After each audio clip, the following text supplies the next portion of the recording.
Okay. Good morning. Good morning. Good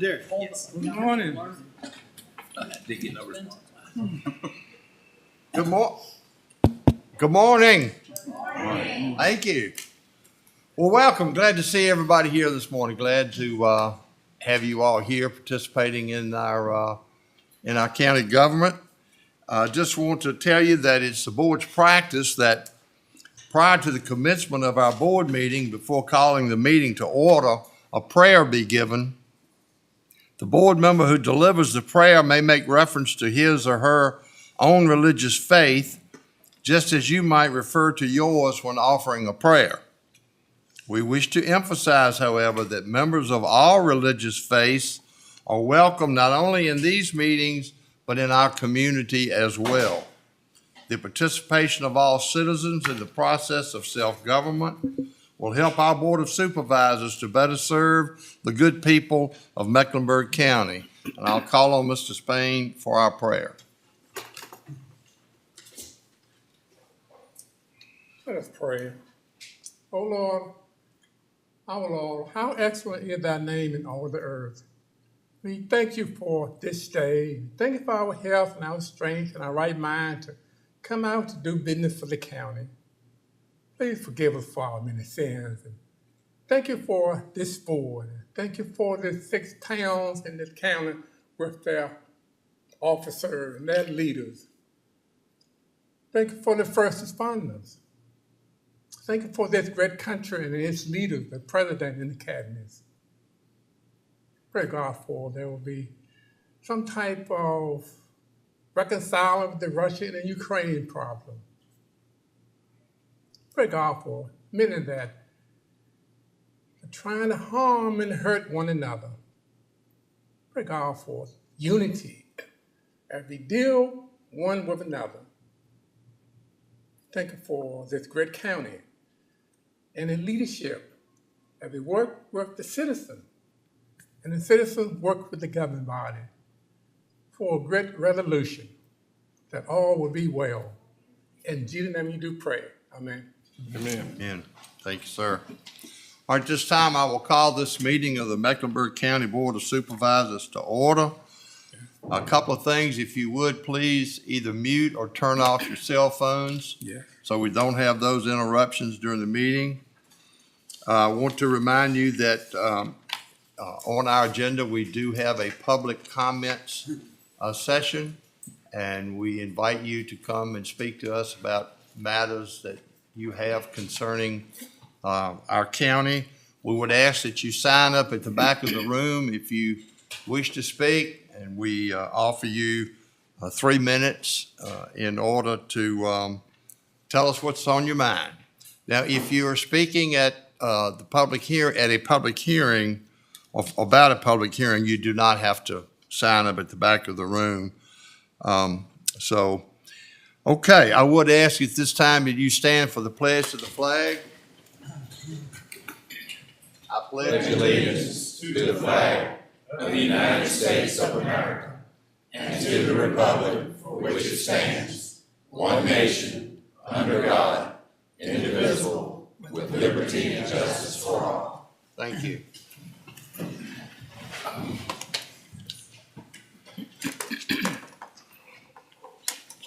The board, you have in your packet the minutes of the June 13 meeting. If there are no corrections to those minutes, Chair will entertain a motion to approve them as presented. Chairman, I motion we approve the June the 13 minutes as presented. You've heard that motion. All in favor, say aye. Aye. Opposed? Thank you. All right, on the agenda you have before you, I do have one addition under closed session. Item 4 will be real estate matter. Anyone else have anything that they wish to change on the agenda? If not, we need a motion to adopt the amended agenda. So moved, Mr. Chairman. Motion to adopt amended agenda. All in favor say aye. Aye. Thank you. Okay, we've got some public hearings to deal with this morning. The first one is concerns amendments to Mecklenburg County subdivision ordinance. Mr. Hendrick? Yes, sir. Mecklenburg County Planning Commission to amend the Mecklenburg County subdivision ordinance. Article 6, General Regulations, Section 6-4-2. Delete site for collection of solid waste by the county, change to utility site by the county. In paragraph C, requirement of VDOT approval, delete such proposed solid waste collection site, change to each proposed utility site. In paragraph E, conveyance of site, delete as a solid waste collection site and change to utility site. So, just so everybody understands, in our ordinance, we required subdivisions to provide the county with a Solid waste collection site. dumpster site. Yes, sir. So we're eliminating that requirement. Is that Which is changing it to utility site, okay? so it'll be available for different things. Okay. All right, does the board have any questions, Mr. Hendrick, before we go to public hearing? So a new subdivision site would have to have one of these two, right, Yes, sir. going forward? Mhm. Right. But the main thing is the option how you can use it. Correction. That's the main thing. Yes, sir. All right, so at this time, I will open the public hearing to consider the amendments to the Mecklenburg County subdivision ordinance that you have just heard outlined. Anyone wishing to speak to this matter, please come forward at this time. All right, seeing no one, I declare the public hearing closed. What's the pleasure of the board? Mr. Chairman, I motion that we receive the amendments to the Mecklenburg County subdivision ordinance. All right, we have a motion to adopt the amendments to the subdivision ordinance. Any further discussion? All in favor say aye. Aye. Opposed? Thank you. Next is amendment to the Mecklenburg County zoning ordinance. Mr. Hendrick? Mecklenburg County Planning Commission to amend the Mecklenburg County subdivision ordinance, Article 13, numeration, Section 13-1, delete paragraph E. Fee for a dumpster site requirement should be $1,000. So we're eliminating the, Yes, sir. obviously, if you don't have a dumpster site, you don't need a fee. Yes, sir. Okay. All right. Anybody have any questions, Mr. Hendrick? If not, we will open the public hearing to consider the amendment to the Mecklenburg County zoning ordinance that you just heard read. Anyone wishing to speak to this matter, come forward at this time. All right, seeing no one, I declare the public hearing to be closed. What's the pleasure of the board? Mr. Chairman, I propose that we do amendment to Article 13 as stated. Okay, you've heard the motion. Any discussion? All in favor say aye. Aye. Opposed? Thank you. Next is special exception permit application, Tracy and James Young. I got one more amendment.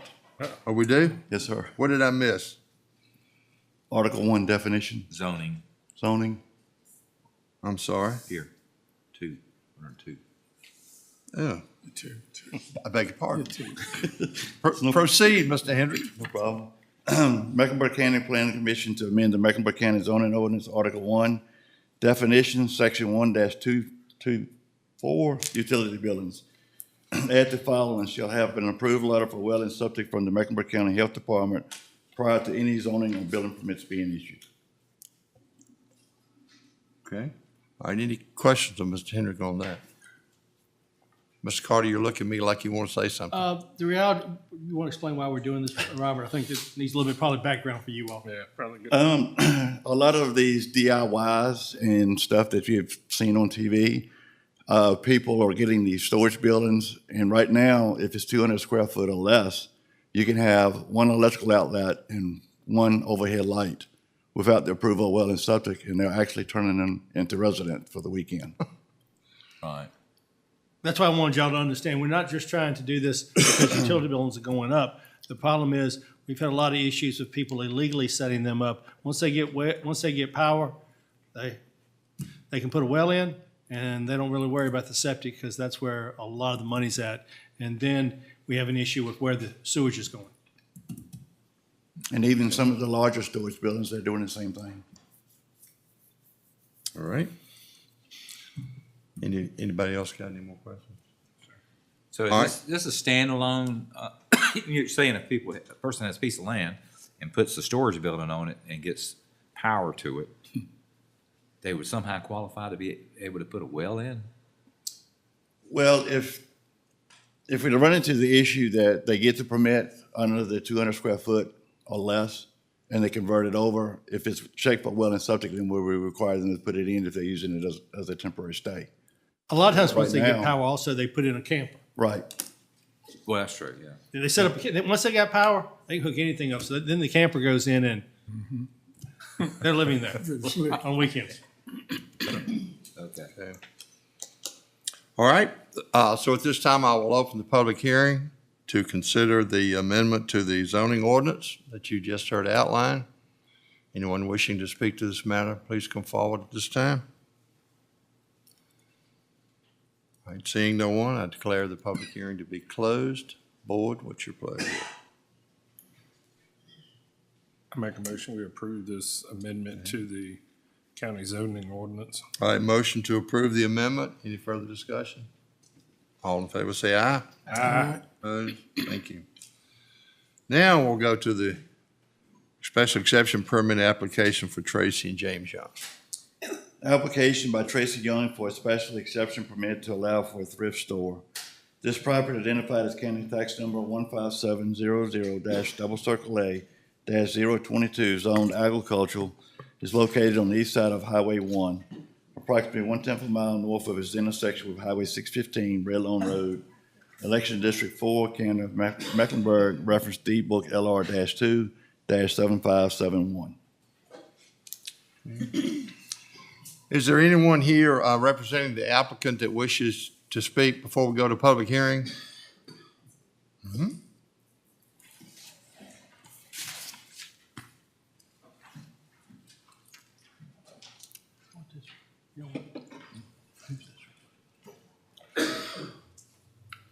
My name is Tracy Young. Morning. Good morning. New Beginnings is going to be a little shop off of Route 1, and we're going to offer pretty much anything and everything. Okay. So this was approved unanimously by the planning commission, I believe. Is that correct? Yeah. Yes, sir. Okay. Anybody have any questions of Ms. Young before we? All right, thank you, ma'am. Thank you. All right, this time I will open the public hearing to consider the special exception permit that you just heard outlined. Anyone wishing to speak to this matter, come forward. All right, seeing no one, I declare the public hearing to be closed. Board, what is your pleasure? Whose district is that?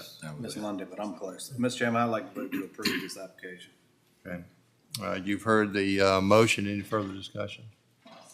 All in favor say aye. Aye. Opposed? Thank you. Next is a public hearing on the decennial redistricting. Mr. Gottschalk. Thank you, Mr. Chair. Last month, the board directed the county to proceed to a public hearing on the redistricting plan. This plan has been publicly available electronically for well over a month now. We advertised 3 weeks in a row, which is more than required for this public hearing. And so that is the background that precedes us today. This is just a hearing only. We will not act on any resolution or ordinance to adopt the maps at this meeting. That will be scheduled for next month. Okay, so today we just, it's just the public hearing just to That is take correct, in- just to solicit comments from the public on the map as proposed. So no action would be taken by the board. That is correct. Okay.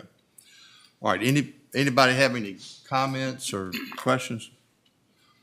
All right, at this time, I will open the public hearing to consider the Mecklenburg County decennial redistricting. Anyone wishing to speak to this matter, please come forward. All right, seeing no one, I declare the public hearing closed, and as was just stated, we will take action on that at our next meeting. All right, next is, endorsement of project applications to Smart Scale Clarksville Roundabout and Cherry Hill Church Road median. Mr. Gottschalk. Smart Scale is the primary source of funding for large projects here in the Commonwealth of Virginia. The Smart Scale process is a competitive one whereby it uses certain metrics and criteria to give a project a score-based ranking. Every 2 years, there's a new round of Smart Scale applications. The current round would be for projects that would be funded by the Commonwealth in FY '28 and '29, with construction in the year likely in the early 2030s. Counties are able to sponsor applications. We have before you 2 project applications. The Commonwealth Transportation Board requires the local governing body to endorse those applications before they can be submitted. The deadline for submission is later this month, hence why it's on the board session agenda this morning. The 2 projects to be proposed to be sponsored, the first one is a roundabout at Clarksville. This is being sponsored by the county because it technically falls outside of the town limits. It's right on the border of the town, but it is in the county. So the county would be the sponsor and entity of this project. The current price tag that will be submitted for that is $10.6 million. The second project is a directional median at the intersection of 58 and Cherry Hill Church Road. That's right in front of the Baptist church there. That would be an upgraded median in line with the Route 58 corridor development plan. That's a safety-related matter. It would extend the turn lanes if you're making a left-hand turn off of 58 into the road past the church. It would also create one of those pork chop and dividers in the center of the turn, so that way it would separate and protect the traffic from those who are making a right-hand turn onto 58 from those who are making the left-hand turn onto the Cherry Hill Church Road. That project is a little over $5 million in project estimate. It doesn't cost that much if it was done today, but Smart Scale requires an inflation escalator, and so when you take into account 10 years of inflation, it has grown the price tag of those. So we would need the board to formally adopt the resolution, which is in your agenda packet, regarding endorsement of these 2 projects so that we can submit those to the Commonwealth Transportation Board. Okay. All right. Board, any questions concerning this? I just like the idea of the roundabout in Clarksville, because that's still the issue. Right, Mr. Jones? That's right. Mr. Hargrove, the issue. All right, so at this time, let's see, we have to have a public, yeah. This time we'll open the public hearing for comments on this endorsement of these project applications. Anyone wishing to speak to these matters, please come forward.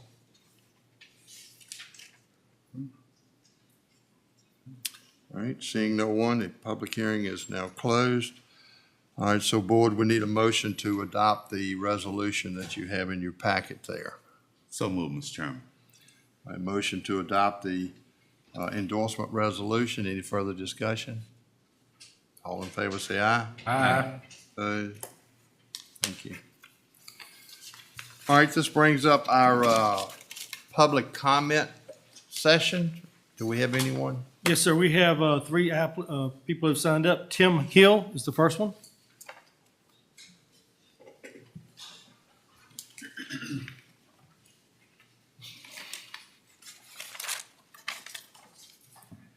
Hi, I'm Tim Hill from subdivision in Lux Circle. It was a Smith Creek Farms subdivision that my wife and I built our dream house, I guess you could say, on. There's 4 lots that have a good bit of road frontage in the front, probably about 4 to 5 acres. And our neighbors that live in front of us put in, they pretty much live on the third lot or right in the middle of the neighborhood.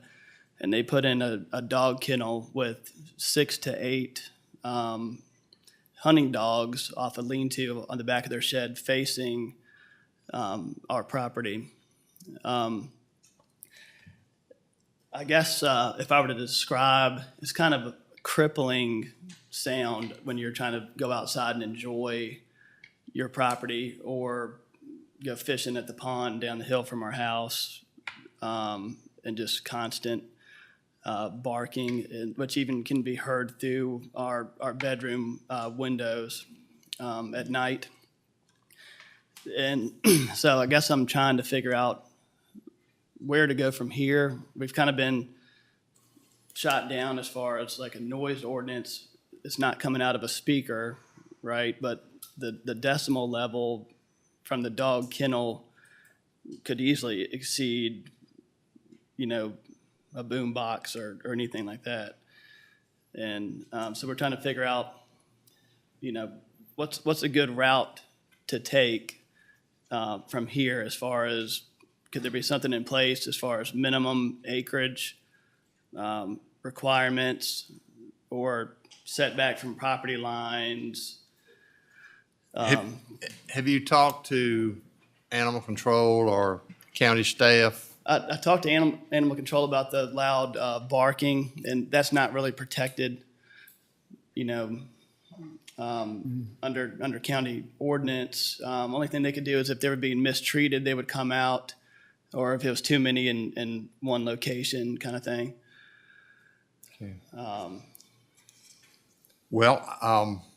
I don't know what to tell you other than if they're meeting county zoning and so forth, I don't know that there's really anything the board can really do at this point. Well, I was just wondering if there could be any considerations for just focusing on like the subdivision aspect, maybe. I mean, it's one thing, if you've got a big piece of property and dog kennels, out behind hunting shack or whatever, but this is literally like right in the middle of the neighborhood. Right. Okay. About the only thing I can tell you this morning is we'll take the matter under advisement. Staff has heard what you have to say. We'll look into it through zoning and see if there's any, any way we can do anything at all. So I would think talking to Robert Hendrick about it might be an avenue. There might be something there. I don't know. No, sir, I don't think you can touch this with zoning. This has nothing to do with land use. I'm talking about, is the kennel No, sir. It's licensed? it's an allowed use in residential zones, in all the zones. Having a dog box or having a kennel is an allowed use everywhere. Not allowed. Is an allowed use in all of our zones, except for industrial and commercial. There's no number of No. dogs or anything? Yes, sir. That was my next question was, is there some way we could limit the number of dogs, per family I mean, who's to say they couldn't put, 10 more down there? You know what I mean? well, we'll look into it and study it and see what we can come up with, if anything. Okay. Okay. All right. Thank you. Next, Francis Valentino.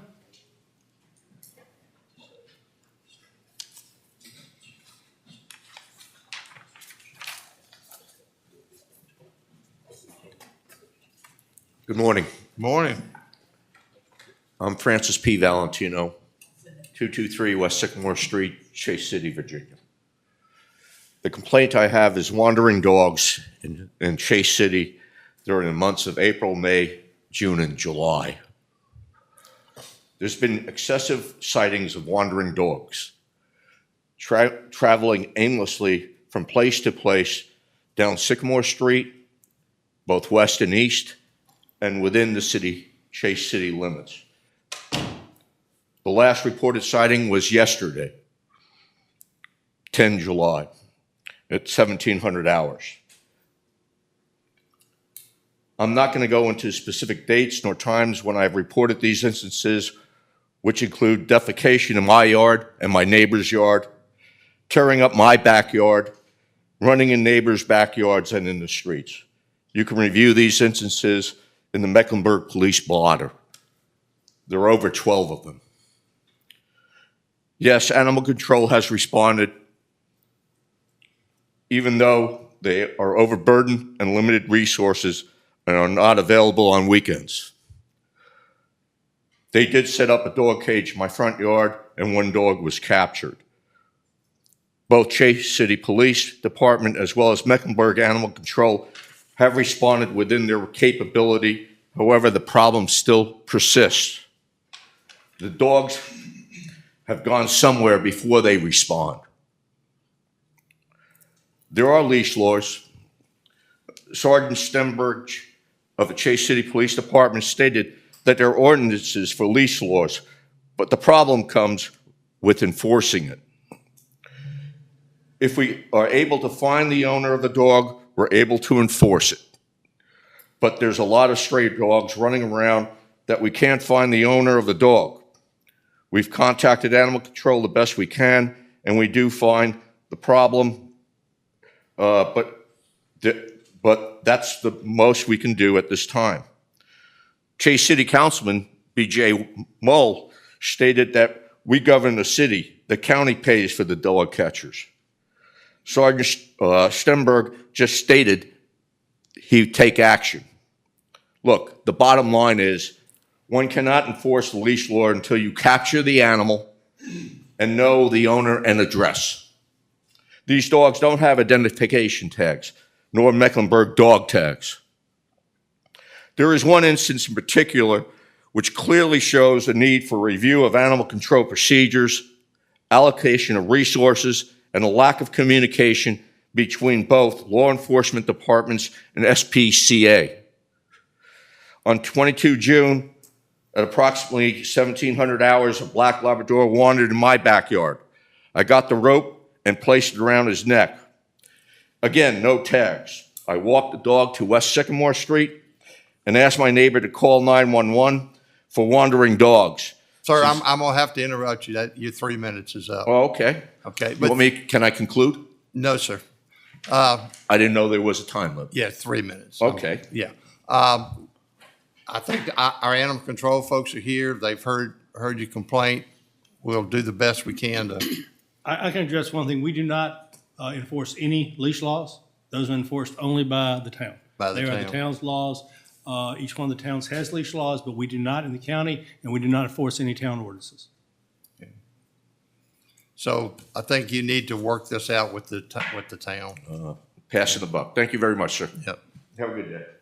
You too. Next, I have the mayor of Chase City. Alden?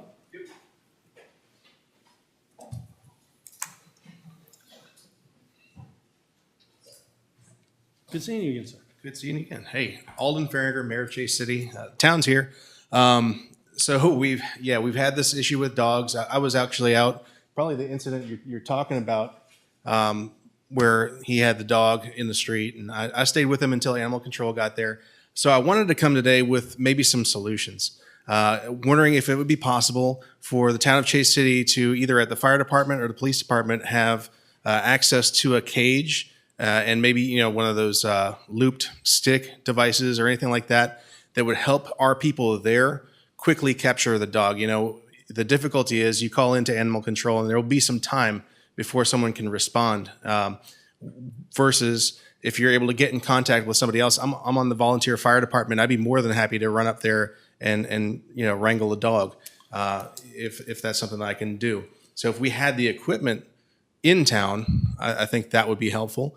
My second thing that I would like to bring up is if when we bring these dogs to the SPCA, I guess if that's where they end up, or if they go to animal control and they end up at the place just outside of Chase City, that there would be kind of some communication between animal control and our police department talking about, like, here's all the circumstances on how this animal came in.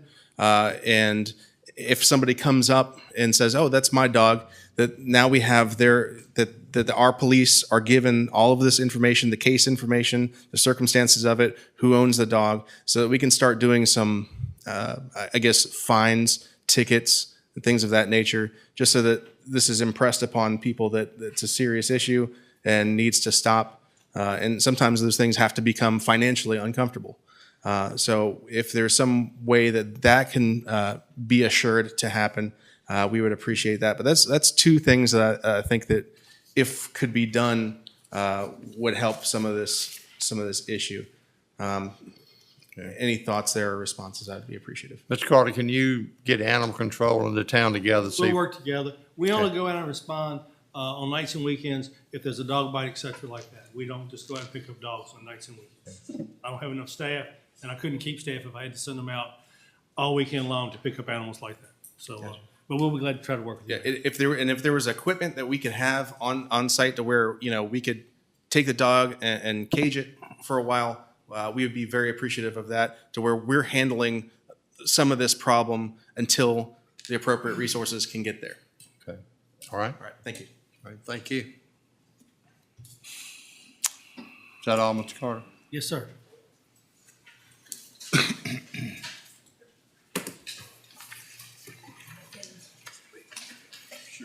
All right, next we have representative from Dominion Energy concerning the proposed transmission line.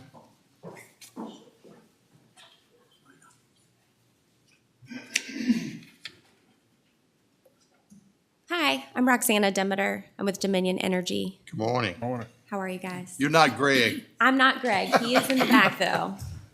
So yes, that was a slight change. And we do have a presentation to update you all on the projects that we have in the area. I know my colleagues were here back in February, so some of this might be a little repetitive, but wanted to give you an update. And speaking with a lot of the property owners in the area, a lot of our property owners confuse distribution lines with transmission. So we really stress that our projects are the transmission lines, so the high voltage power lines that securely and safely transfer high voltage power from where it's generated to the substation. So we really clarify that it's not the distribution lines that feed their home. With that, we also shared the need for new infrastructure. So typically those forces are economic growth, aging assets, and then addressing mandatory reliability criteria standards. And so these are not mutually exclusive. A lot of our projects often involve a combination of these. But as you all know, there's a lot of load growth occurring in the area with data centers. So that's the driver for our electric transmission lines. And so you've probably seen this back in February, but this is kind of an overview of Southside Virginia. So we're impacting quite a few counties. And so here today, I'm going to provide updates on the Butler Farm project and then the South Hill project. Our Jeffers project will kick off in the fall to the public, but this is kind of the overview that we have, and we have good plans in place for these projects. Probably one of the top questions we get is, how do you know where the transmission lines are going? So trying to determine that is one of the most challenging things we do. We always want to be respectful of people's properties. We try to co-locate with existing infrastructure when we can, but we also have a lot of constraints as well. So things like wetlands and water bodies and tribal property. But to start off with the Butler Farm project, we have our existing Clover substation, and we need to build approximately 18 miles to that new Butler Farm substation, and that'll be a single circuit 230 kilovolt line. And then also we're proposing a new Finneywood substation, and also we'll need to build approximately 7 miles of a new single circuit 230 kilovolt line to that same Butler Farm substation. So these are new right-of-way lines. So this is our plan in order to accomplish this. We have different route options. We always want to come up with different alternatives. The purples are existing infrastructure. So you can see we have the blue coming out of our existing substation with a few variations, and then the pink and the green as well. And then we have the orange and yellow lines kind of going around Chase City, and that's from that Finneywood to Butler Farm. And so this is a online portal, which I'll discuss more at the end, but this just shows a good overview of the routes that we have for this Butler Farm project. For structure types, our engineer said we have two structures that both work electrically. So we have what we call an H-frame structure on the left and then a monopole structure on the right. So you can see that the monopole structure is taller but requires less right-of-way, less land use, whereas the H-frame structure on the left is shorter but does require more right-of-way. And that's for the existing Clover substation to that new Butler Farm substation. And then from the new Finneywood substation to that same Butler Farm substation, the structure types are the monopole structures with the circuits or the arms stacked on one side. And we are projecting future load growth. So we want to take that into account when considering routing and construction. So for a future project, we will need another structure. And so we just want to account for that in our planning. And so the image, the structures on the right of both images shows what that future structure would look like.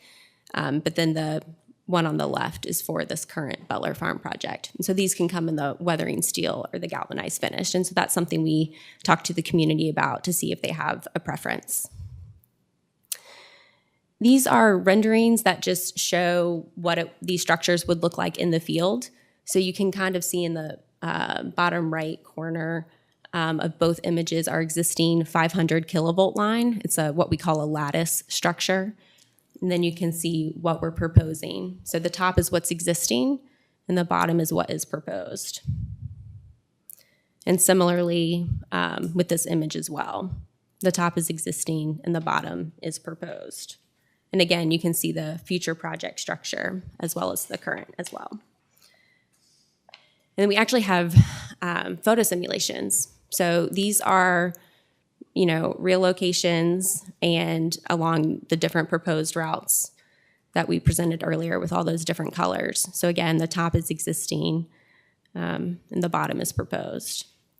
And so you can see in the very bottom, we have, like you'll see the number 6, but you'll see it's along like that, the pink route. This one's on the blue route. So again, this just shows you what these will look like in the field. And so these have been really helpful in our conversations with the community because really they want to know what they will look like.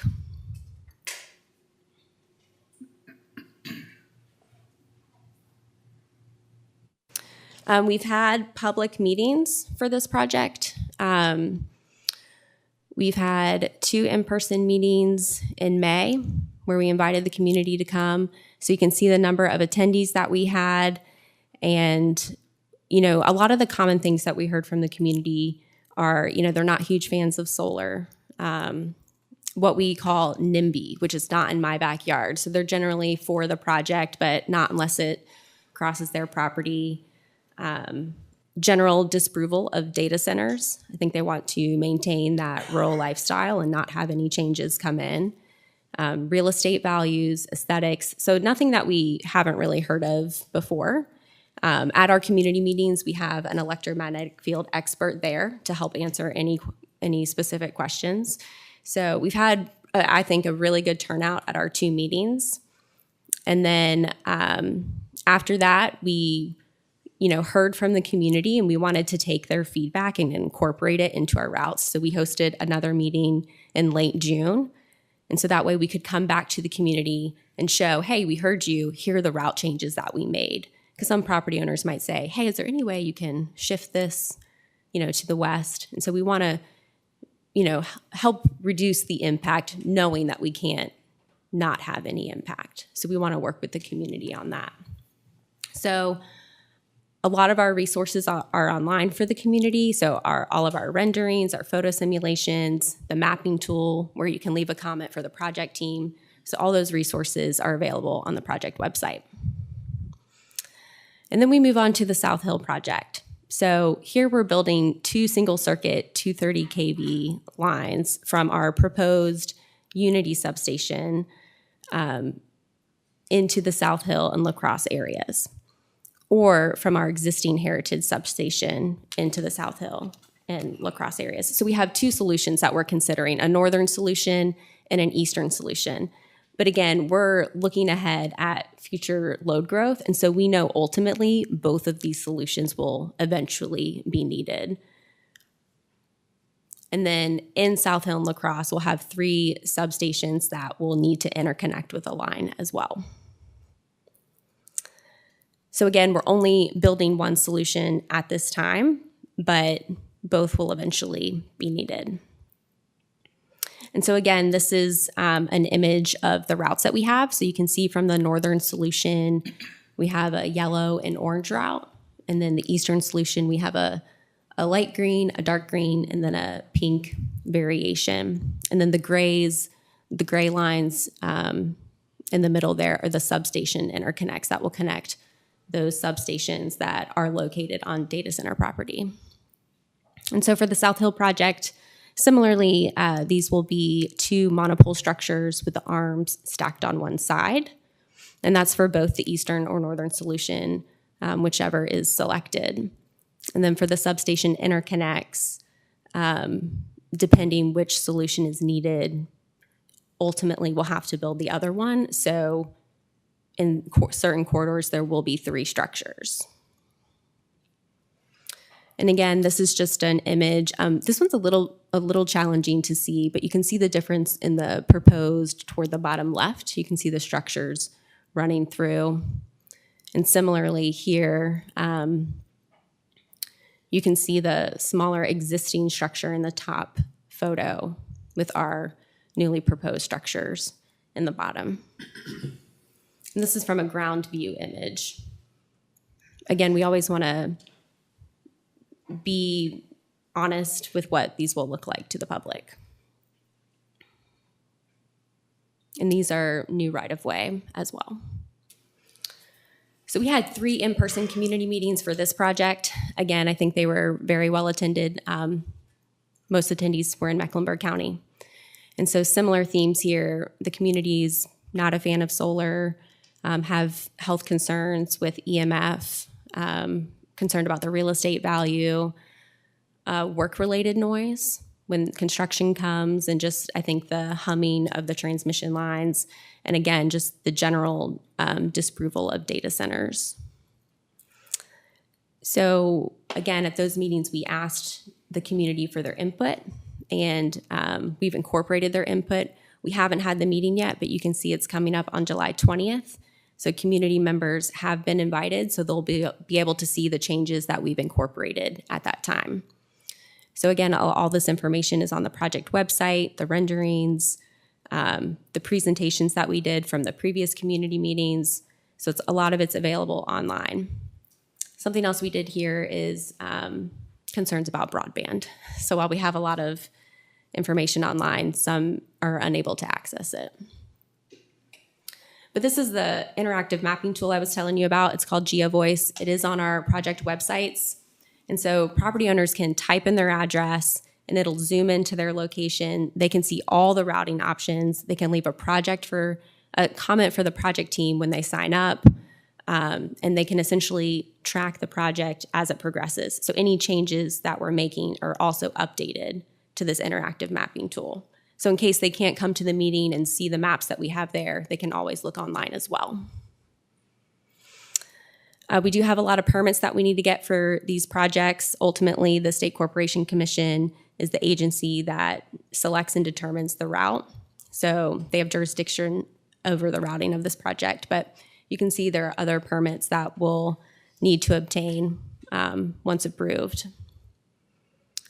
And then about the State Corporation Commission, again, they are the ones who ultimately select and approve the route. So we will, submit our preferred route to the SCC along with all the other route options. So at the end of the day, they will determine, did Dominion justify that this project was needed?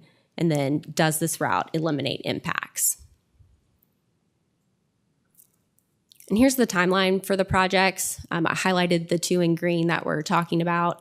You'll see that we file at the end of the summer. So for Butler Farm, we're filing at the end of this month. And then for South Hill, we're filing at the end of August. Planning to start construction, pending SEC and permit approval in early 2024. and then wrap up in summer 2025. So that's the quick presentation. If you have questions about the two projects, we're happy to take them. Now, isn't that aren't you all doing something down on Country Club Road? What I was gonna ask. Yeah. What is that going, it's a new substation being built Is it a on new the subs? corner of Country Club and Ray Road down there, but it's not shown on any of these project maps. Yeah, I think that's the La Crosse substation. So that's currently in construction, I believe. Yeah, Yes. it is in construction. Yes. Now, so what is that for? Is that to service Microsoft? I'm going to have Greg Matthey come and answer that one. Tag. Sure. So that substation is for bridging power for the additional needs of that economic development site that's ramping up. And we do that as the transmission lines are a little bit longer lead time to both plan and get through the permitting stage. So we're able to have distribution, site a substation, and provide temporary solution as the site is ramped up in its energy needs. And then the permanent solution is the transmission help. Okay. Okay, will the easement for that substation going to the site that's under development now be used in the future loop? I think is the best way to put it. Sure. So not necessarily. Once it's constructed and in use for the community's benefit, the distribution substation benefits the entire community. So it gives us flexibility both operationally and in times of emergency, so that we can better use the power flows on the distribution side. But on the transmission, because it's a different voltage, it's coming from those directions that Roxana talked about, either from a new Unity substation or the existing Heritage substation over in Brunswick, to bring that additional higher voltage transmission line at 230 kV versus the 115 kV that's serving that La Crosse substation, and then ultimately distribution over to the data center sites. Right.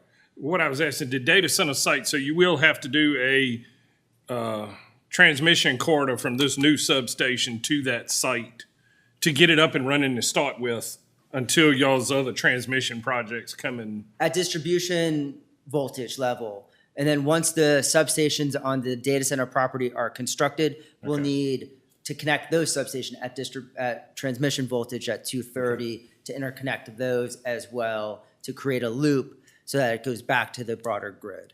Okay. So it's all about reliability, making sure that those stations are maintained under federal reliability criteria, and then the transmission lines help feed the power. And then obviously those substations are not just for data center use, but also for the community use to, again, give our distribution colleagues flexibility in their operations. All right. So the project down on Country Club Road, I mean, from the highway, it looks huge. What does a project like that cost? So I'm not quite sure the exact number for La Crosse, but substations, depending on voltage and what equipment and what protection's in there, it could range from 5 acres to 15 acres. It really just depends on the voltage and what's going on. For instance, the Unity substation that's being planned up in Lunenburg that would bring the northern solution down is probably around 15 or so acres, plus buffering and stormwater, all that sort of stuff, because it's just a larger voltage substation. From a cost perspective, we're still estimating the cost of these projects, but it's probably a good couple $100 million of investment in Mecklenburg and the surrounding counties to upgrade the electrical system for the benefit of Southside Virginia. For example, the new line going from Chase City to the data centers here in Boynton is about 20 miles, 16 miles, I think, and it's a little over $100 million. Right. So that gives you, and that's an investment that you'll have on your taxes that's taxed by State Corporation Commission at a real estate rate forever. So that's, it is a form of economic development. That's why, just like when we had Williams Gas here, Transco, showing you what they were putting in, it's the same kind of thing. These are long-term development. We haven't hit any new right-of-ways and transmission right-of-ways in a number of years in the county since I've been here, but you'll see this growth now. So we pay property taxes on the structures in the county, And then obviously if we cite a substation in the county, you know, that's cited through the county process. The 3 substations in South Hill are on data center property as well as Butler Farm, and I think those are incorporated in the site plans of the developer. Question, you feel like the summer of 2025 is a good timeline of completion? Yes, sir. If permits go on time and things go right, it's gonna be tight, but that's when the energy is needed and that's when we need to be up and running. But of course, it all depends on permits and when we get approval. We won't start without their approvals, of course. All right. All right. Any other questions of these folks? How do you choose whether there's going to be a galvanized pole, monopole, or the rustic tree look? And the reason I say that is a few years ago, we approved lines to go through Clarksville, and I suggested or asked that the power company make them galvanized poles, which you did. But there are now new ones in there that, for some reason, nobody ever brought up that we like the galvanized poles in town. It's a question. Sometimes, depending on how steel is going, it can be a cost difference between galvanized and the brand Core 10, which is that weathering steel. You can only do weathering steel, so the brownish color on monopoles. The lattice structures can't accommodate brown weathering steel because it continues to rust and it breaks apart the joints. So we keep Core 10 steel just on monopoles. Yeah, I was referring to the monopoles. Right. So, but in this instance, they're about the same cost, and so we figured if the community had a preference, whether or not they felt that the brown steel was going through more wooded area, maybe that blends in a little bit more, or the galvanized through a more sky horizon, maybe that blends in a little bit more. So for us, we're indifferent, and so we thought there was a preference. I think we're hearing that weathering steel is more of a preference. Well, I would just say that you should, when you go into an incorporated town area, that you actually give them that option or bring it up, because if they don't, they're not going to bring it up. They don't haven't even thought about it. And we've been asking, so we've asked South Hill and La Crosse if they have a preference. If they do have a preference, we're happy to propose it in line with the community's preferences. And so I think for the most part, especially in the Butler Farm, because it's going through a little bit more wooded area, I think the core tenant has been wooded the preference. area, But if or it's the substation rural. interconnects around South Hill and La Crosse, there's a preference. We'll bring them back to the project team. Okay. All right. Any other questions? Thank you all very much. Thank you.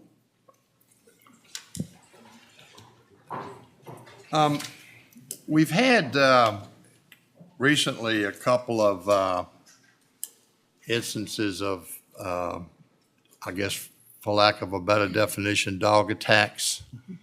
And I talked to Mr. Carter about it, about what the laws are and so forth. And so I asked him to invite Doug Blanton, our animal control officer, to come and give the board and the public an update or a review on what exactly the laws are and what we can do about dangerous dogs. So Doug, thank you for coming. Yes, sir. I'm Doug Blanton, Chief Animal Warden from Mecklenburg County. We have had several dog bites in the county. Had one pretty good one over on Quarter Road. That's probably the worst one we had. All of them have been addressed. I'm passing around a copy of the Dangerous and Vicious Dog Statute out of the state code book. Y'all can read it. Have any questions, you can let me know. I'll be glad to answer any questions this morning you have. One of the things that changed 4 or 5 years ago was previously the animal control officer could declare a dog as a dangerous dog. Now that must go to the courts, and the judge has to decide that. So we have had instances where we've had to keep that dog for several months while we've got through the court system, if they appeal it, et cetera. So that's something, we don't even have that ability to even declare a dangerous dog. One of the questions I think we get a lot, and Doug gets, and I know I do, is can we outlaw breeds, certain breeds? No, you cannot. You cannot outlaw a certain breed, to my knowledge. Right, In and the this has county. been coming up since I've been here. Back in the early '80s, late '70s, early '80s, once it was German Shepherds, and then it became Doberman Pinschers. Back in the 2000s, I guess Rottweilers were the hot dog of the time that people wanted to outlaw. Now it appears that pit bulls seem to be the dog that everyone wants to outlaw because that's where I think we've had the majority of our attacks lately. Probably 98% pit bull or pit bull mixes. State law doesn't allow you to do that. So it's not as if people go, well, just outlaw all this type of dog. We just want people to know that. So that's kind of where we're at here. Our hands are limited. I believe if you look at this, you want to go over, for example, if a dog is on their property, what their rights are, things of that nature. Right. If a dog comes on your property and threatens you, your family, your pets, or your livestock for that matter, you have the right to protect them at whatever means necessary. If you're in the roadway with your dog on a leash on a public road and a dog leaves their yard and comes in that public road, you got the right to protect you and your animal at whatever means necessary. If you get bit in your yard, say your neighbor's dog comes to your yard and you get bit, you contact us, we'll come investigate. If it deems to be taken, we'll take the dog, go get the warrants and take them to court and charge them with dangerous dog.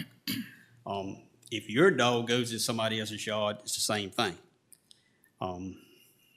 If you go in someone else's yard. Right. If you go in someone else's yard and that dog bites you, there's nothing we can do but check them for shots and tags and make sure they're quarantined for 10 days. If you get bit in someone else's yard. Well, I've brought this up before, and I think I got shot down, but the fact that we cannot have a nuisance law in the county where I understand in some counties, maybe south of us, they have nuisance laws. So in other words, if a dog comes onto your property, you report it, okay? They come and investigate it and check with the dog owner if they know who that is and tell them, your dog can't do that. And it's like the second time they fine them, the third time they actually pick the dog up. And, I think I was told that we can't adopt any kind of a ordinance like that. Is that? I don't know. I don't know of any ordinances like that in other counties. I'll be glad to search around. Would you do that? I think that's a North Carolina law, and I'm not sure that Virginia allows that at all. I think that was what I was told before, but can we find out for In sure? Virginia, all we can do is what the state law says. So if the Right. state law doesn't give us that authority, we don't have the right to make a law. Right. And I have heard of no such laws like that anywhere in our neighboring counties either. So I'm unaware that we have that ability, sir. Okay. I'll just say that. Well, I know of a situation, this happened in South Hill, in town, where an individual was out jogging, I think, on the public street, and a dog ran across the street and attacked the person. Didn't actually attack him because the owner of the dog called the dog off before it actually got to that person. It was reported to the animal control there in town, and this person was told that animal control couldn't do anything about it because they didn't witness it. And I'm like, that's the most insane thing I've ever heard of. If the individual did not get bit or hurt in the attack, there's nothing we can do about it. They have to actually get bit, but we don't have to witness it. I take a report, get the statement from the victim, and that's where we go on. Well, this person was told that if the dog attacked them, they had to have a witness, and I'm like, that's crazy. No, that didn't come from us. Okay. South Hill has their own animal control officer. The other towns do not. We do cover for them, but again, we don't enforce leash laws. Okay. So if that dog ran out in the street in that town, evidently they probably could have gotten if they had seen the dog out. Yeah, what CW's told me on the leash law in town, either him or the police officers in town has to physically see the dog off the property. And that might have been what they were well, I don't know. Again, I'm just going by. Yeah. I'm trying to figure out what you were saying, and that's kind of goes with what Doug's saying. Right. They have to see it in order to enforce that leash law, since there was no dog bite, they couldn't enforce the dangerous dog, and the other part they couldn't enforce because they didn't see it. Okay, so I guess you just invite the animal control officer to come. So I'm getting ready to walk by this house up here. Would you mind coming over here and, anyway. Get ready to bite. Okay, I had another question. What was it? I think we do, I know, Mr. Carter, you're, I love the thought about inviting them over for lunch, David said. maybe the press, if you folks could put something in the paper to remind folks that they have a responsibility for their animals and that, they're subject to some liability when they're not controlling their animals. And I don't know, just inform the public that even though we don't have a dangerous dog law, there's still some responsibility and liability there. And that's why we kind of wanted Doug here to try to explain that, because I know that was Right. a concern of yours, and hopefully we can get that out to the press and to the public, that they need to be aware what the laws are and what our liability, how we're hindered by state law. Mr. Chairman, I do know that people's homeowners insurance, sometime if they have a neighbor that gets bit of something and they have a claim against it, sometime the homeowners insurance will come back to them and tell them either you pin this dog up or we're gonna cancel your homeowners Well, insurance. I hadn't You thought know, about so that. that Yeah. sometimes is Yeah. a driving factor to. Okay, anybody else have any questions of? I have one question concerning the Chase City issue where dogs roam from place to place. If that dog roam in Chase City, then out into the county, how would the county be involved? Will you have to wait for someone to call? Because seldom a dog will stay just in one neighborhood, outside the city limit or back. How will you be involved, or will you have to wait for a Wait phone for a call? complaint. If a complaint comes in, we do go check on it. And I tell people in town or wherever, if a dog comes to your house, especially in town where the leash laws are, if that dog comes and stays overnight or whatever and don't leave, you call me and I'll come address it. But most time when we get there, they're gone. Most of the time. Okay. All right. All right, Doug, thank you very much. Appreciate it. Thank you. All right, Mr. Nichols is here this morning, our school superintendent, to give us an update on our new school and talk about going forward with the elementary school. Good morning. Good morning, sir, and good morning, members of the board. I'm very pleased this morning to have our representative from ScanSchool with me, so he can surely answer all the questions that we have, as we are now within weeks of the completion of the project. Hope so. That's the big question. Not as much as I hope, so. So, where are we? Why are we not getting a signal? No sign. Don't fall at the chair.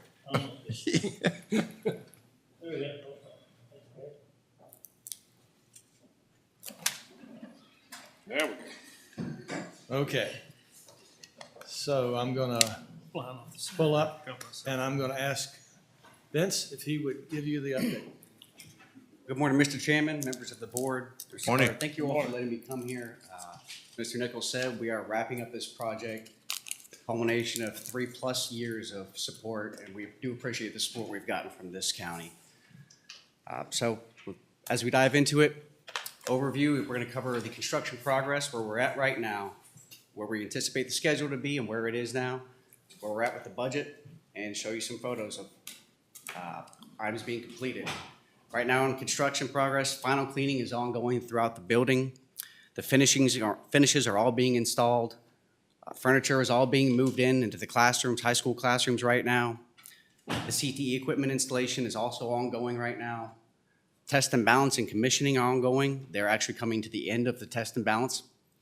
The final paving course of asphalt is going on. We're about halfway done with the site. We've got both ball fields areas done. They're coming up that big hill right now and going around Ring Road around the building today. The bus turn lane on Highway 58 is also nearing completion.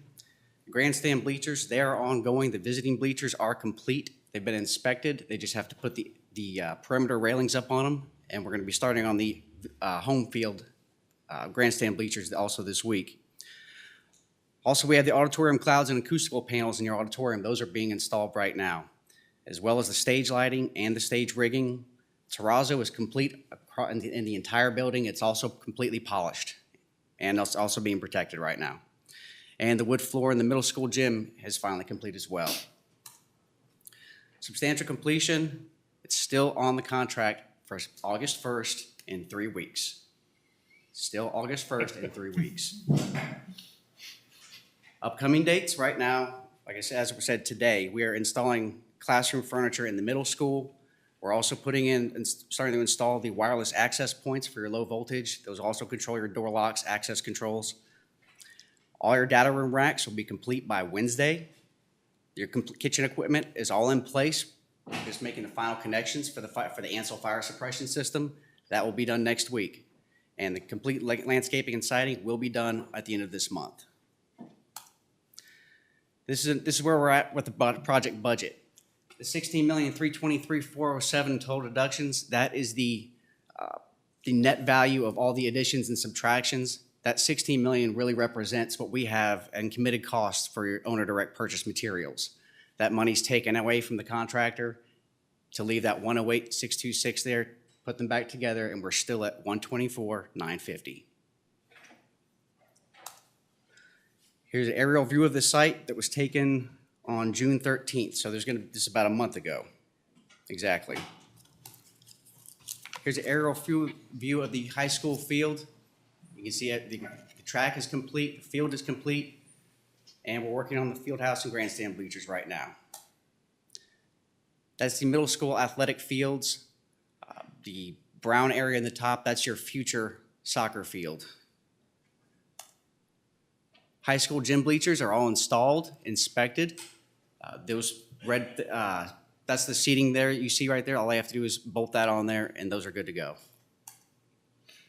And here's the last piece of terrazzo that they polished out is the terrazzo stair landings. Those are that is one of the main two communicating stairs in the main entryway of the building on the high school side. And here's a view of the high school dining hall. You can see that the acoustical panels are complete, paint is complete, fire alarm's complete in there, and you can see all of the tables and everything. Those are all your furniture we have stored. That's our staging area. From there, it goes directly into the classrooms. High school corridor, just wanted to show you this so you can get an idea of what we have left going from the ground up. We need to install some wall base, some door locks, some signage, and throw in the ceiling tiles, and that is complete. The restroom partitions, this is in the middle school area, but you can see the floors are protected. They took out where they needed to install these partitions. All that we're missing here are the batteries for the flush valves, and that is complete. High school science lab, on this, we need to make some final sink connections over there, and that is complete. Middle school science lab, you can see the gentleman there is making some final electrical connections there. Also need to finish the sink connections. And we have the furniture staged in the rest of the building, in the cafeteria that I just showed you, and that is also done. It's a picture of the automotive CTE equipment. It's our understanding that we do not currently have a professor to teach this trade at this point, so we're using this not only to install the CTE equipment, but we're using it as a staging area for anything else we might need to store for the school district. And here's the visitor grandstand seating you can see. Again, the material to complete the perimeter in the front of it is sitting there right next to the side on the back of it. We kept it off just to finish their final connections, or inspections, sorry. And here's final striping in the teacher's parking lot going in. Obviously, that's a handicap area, handicap slot. You know, we're doing final paving, final striping. We're getting done. And the last picture I have to show you is the forest main pump station that will actually belong to the town of Boynton. This just needs a perimeter fence around it, and that is also complete. We've actually already completed the owner's training and usage with the town of Boynton on this equipment. And that's what I have for you. I just, again, we very much appreciate the support we've gotten from this community. My colleagues and I have lived amongst you all for the past 3 years. We hear all the same rumors you all do, but I just wanted to make sure that we clear the air here. It's gonna be tight, it's gonna be close. I'm not worried about getting kids in school on the first day. That will happen, but we do have a contract to enforce, and that is August 1st. All right, any questions? That's wonderful.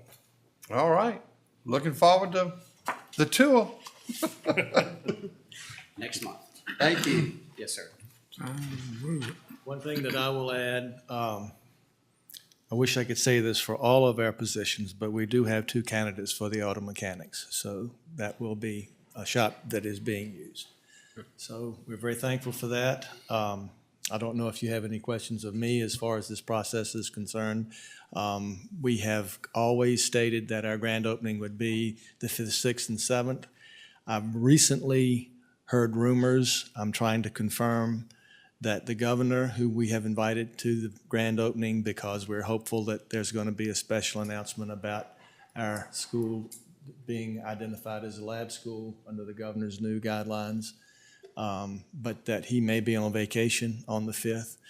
And so I've given the governor's office a little bit of latitude to make some other choices. So we're waiting to hear from that before we finalize the grand opening options. But as you've heard, we're looking at having it in place 1st of August, and so we're going to move forward as best we can. School will be starting on time, and it will not be virtual. Okay. As far as the elementary school is concerned, we have worked with others on the whole process of looking at how that might be best funded for the upcoming selection. We were very pleased to have your representatives come before our board and talk about the options that are there. There was no vote that was necessary, but we, like you, want to be sure that as we move forward with that, we get it at the very best rates possible. So we appreciate all consideration with that. And if there are any questions, we'll be happy to answer those. Wayne, I think we are done right now with the 2 middle schools, correct? We are not at a position of turning them back over to you quite yet, because there are, in the midst of all of the moving, there's a significant amount of needing space until we're ready to move, and then being in a position of identifying anything that would be deemed surplus and being able to get rid of that, as opposed to having to move things from one location to another. At this point, with everything else going on, we're not yet at the position of being able to turn them back over. So they'll be maintained grass-wise and all that around the Yes. place until that Yes. time? Yes, sir. Thank you. We've spoken with Brian, and it would probably be next year, I think, before they're able to even discuss turning them back over to us, just because of punch lists, trying to move things back and forth, clean up, dispose of stuff, things of that nature. I'd say we're probably looking at next spring. And potentially, whatever we come up with a plan on the elementary schools at La Crosse, it could potentially be done in somewhat in Parkview too, potentially. That's true. Yeah, okay. The middle schools will be the first things you get back. Right. I think we're all in We're agreement all with in that. agreement that we're going to turn the middle schools over to you as quickly as we can. But we want them cleaned out, emptied out, whatever, so we can dispose of them. Right. Exactly. Next, we have consultants with Davenport here to kind of go over the financing, and Alex has some information, and I'll let Ted Cole, RT, and Alex take over from here. Well, just to give a quick introduction before our consultants go ahead with the presentation. As previously discussed, we've decided, the school system, the Joint Education Committee, have decided to proceed with an elementary school replacement plan, and Clarksville Elementary was selected as the first one. Traditionally, the county has gone about, in terms of financing these projects, through the Virginia Public School Authority, the VPSA. That is the tried and true method for funding school construction throughout the Commonwealth. In that scenario, we essentially sell our bonds to VPSA, who then sells bonds to the general market. and that ensures the purchasing power and the best rates because you're backed by the Commonwealth's ability there. However, we are envisioning a series of further adjustments by the Federal Reserve, which to the federal funds rate, which will in turn have an impact on the overall market conditions. In order to get ahead of that, we have explored the option of going with a direct bank loan, whether it's from a bank or other financial institution, as a method of potentially securing a more favorable interest rate now, rather than waiting to the fall and seeing what happens with the market and then what the VPSA rate may offer us.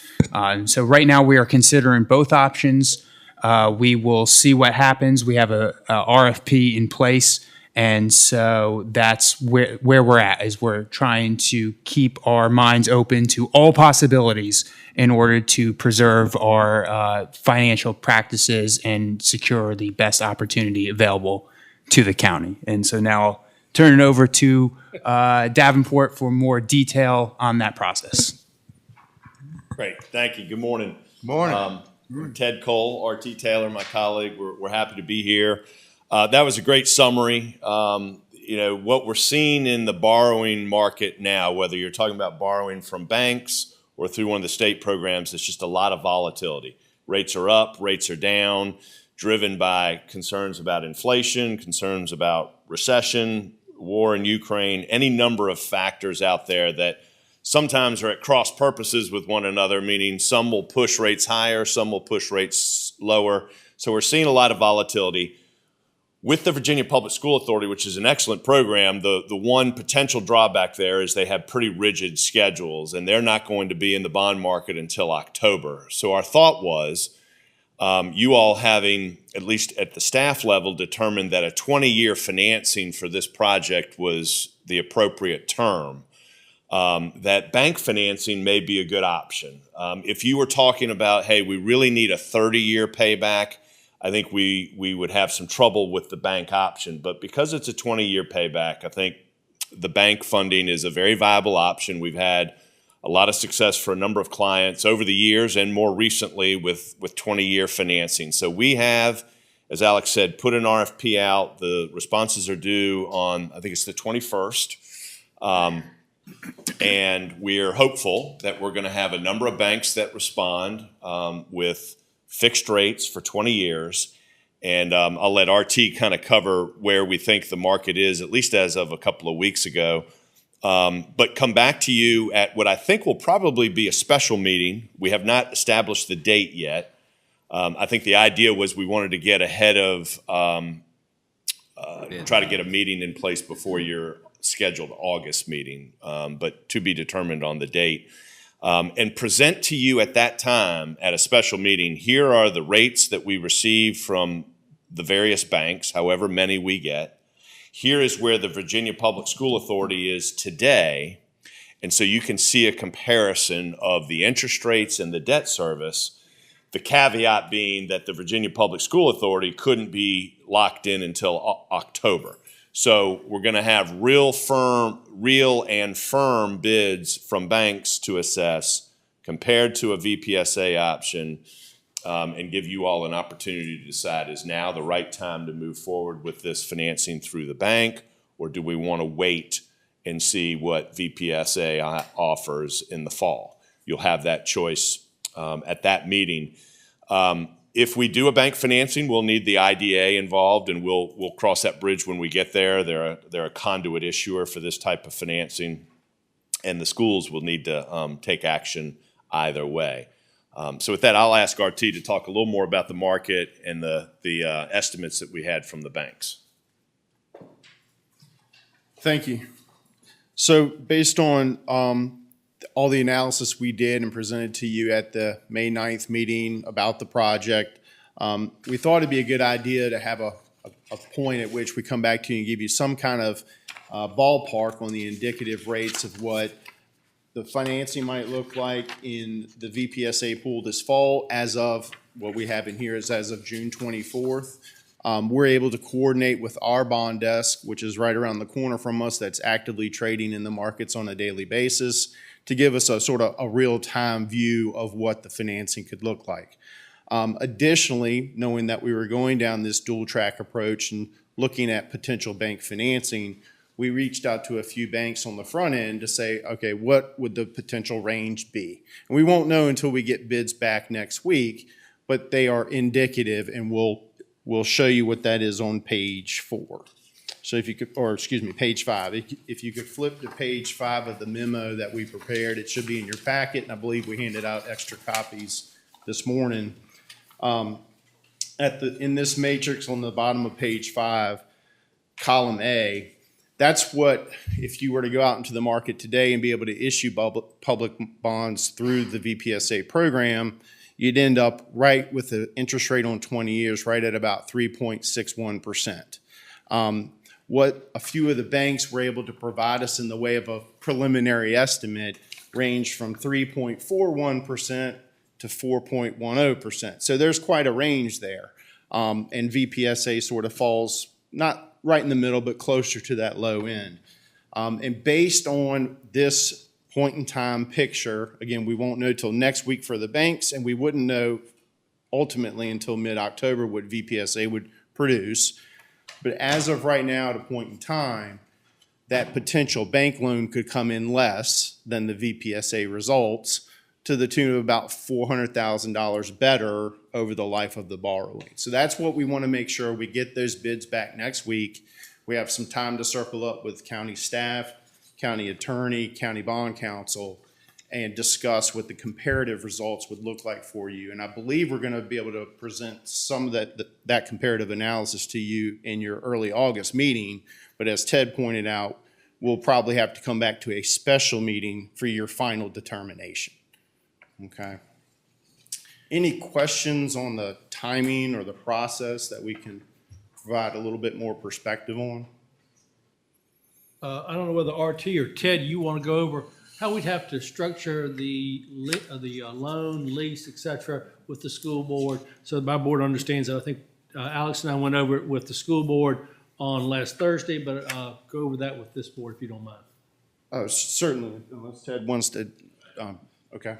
So basically what the county and schools will do in conjunction with the IDA, your IDA would actually be the issuer of the bonds, okay? And then there would be a financing and ground lease set up between the county and the schools to pull the project to be financed, pull that in as collateral, and then that financing structure or lease will be set up lockstep, penny for penny on the debt service. So the county actually ends up paying the debt service, but the IDA is the conduit issuer for the financing. So Russell, if I've... No, you're doing well. Okay. So is that... Yes, the schools will lease it to the IDA for 20 years. We will have to fund the IDA that money, then they will make the payment and it'll run through that. So it's just a little bit more convoluted than normal, because with the VPSA note, that's actually a general obligation bond. So you've got that already set up. This is another financing method. All right, the banks that I'm assuming the banks that you choose to go out to bid are obviously the major banks in the country. Yes, sir. So actually we keep a good database of over 100 banks, and it's inclusive of local, regional, and national banking That was my next question. Is this project too big for local independent banks? So we have gotten some preliminary feedback that a few banks will not be proposing because of the size. It's over their lending limits. Right. But yes, sir. Okay. I mean, that's right. Just want to make sure our local folks get a shot at it. That's right. Yes, Yeah, sir. and they do have a shot at it. And we also include in there that if they wanted to join with another lender and do a joint proposal, they're able to do that. So we've seen that from time to time, but usually each bank likes to propose on their own. Right. They don't like to share collateral, that kind of thing, but they do have that option. Okay. And the collateral on this will be the school itself. Right. It'll be, call it layman's terms, a mortgage on this school, and you all and your future boards every budget will need to appropriate the debt service as part of your budget process to pay that. Well, another, We are coming back to your early August meeting. It's the subsequent meeting. well, another incentive too, these are tax-free, These are tax exempt bonds. tax-exempt bonds. Just like the Virginia Public School Authority. Right. Okay. All right, any other questions? All right, thank you, gentlemen. Appreciate it. Thank you. Okay. In the new year. Construction date up. Gotta get it done. All right. All right, we got a report from the Emergency Services Committee. Mr. Hargrove?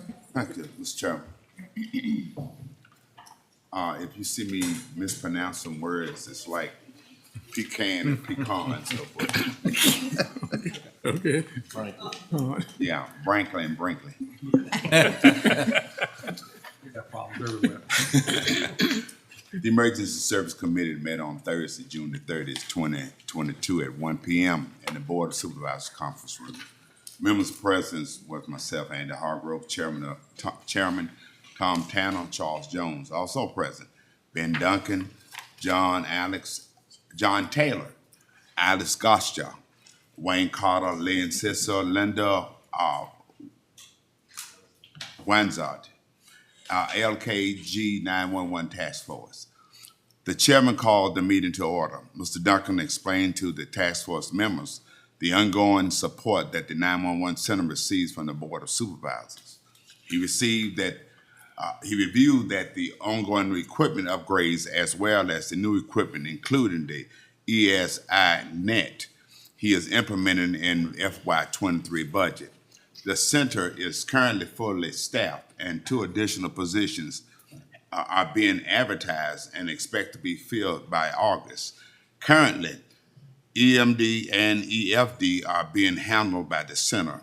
A new 3-person mobile 911 dispatch center will be fully equipped, was added in the current budget.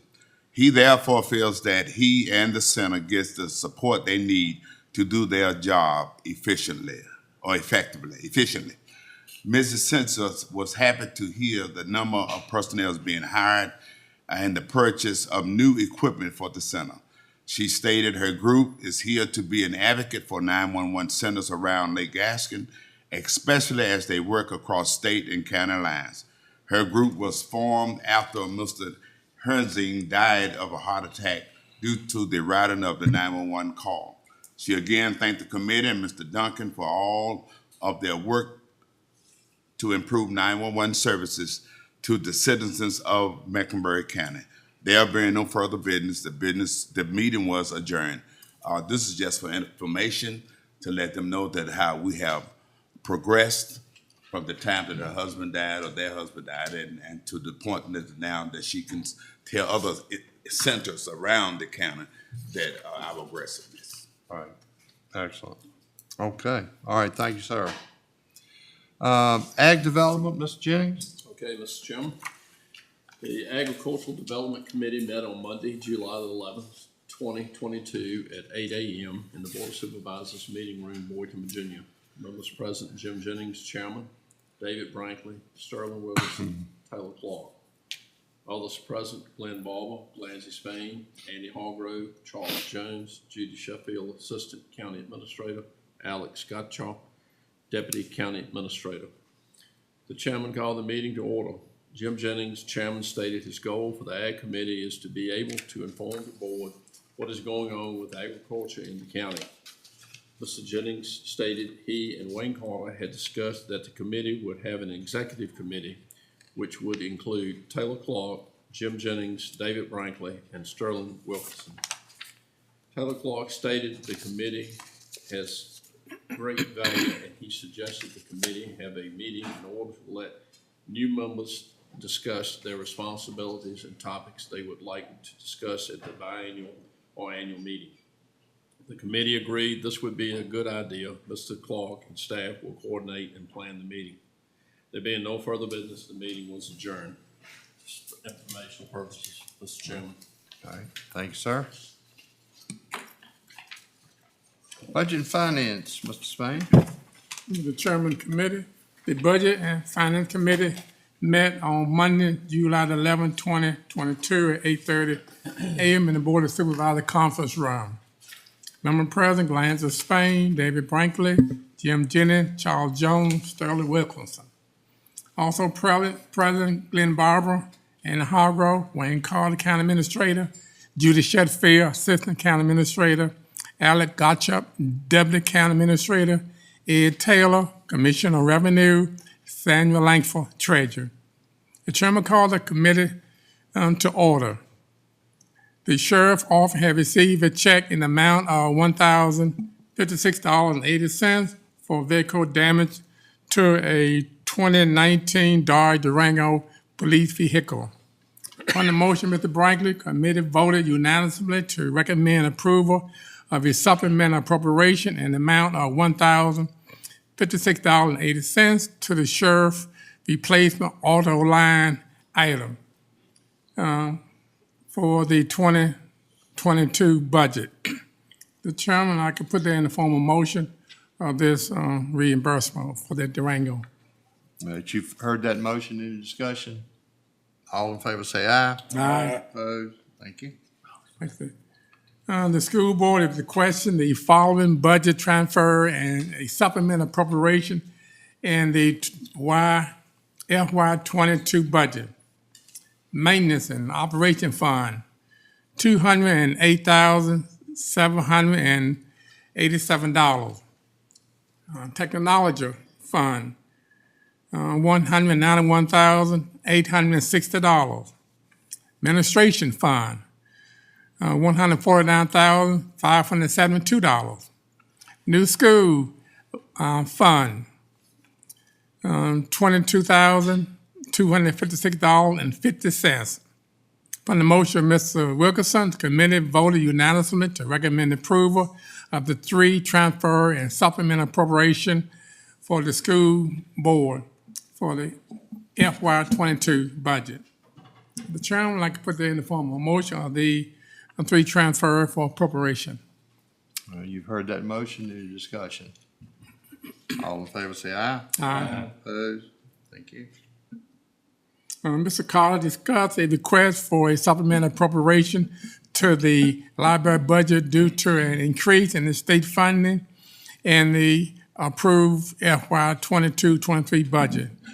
Upon the motion of Mr. Jones, committee voted unanimously to accept the appropriation of $21,454 in addition to revenue for the Commonwealth from the Library of Virginia for state aid to local library.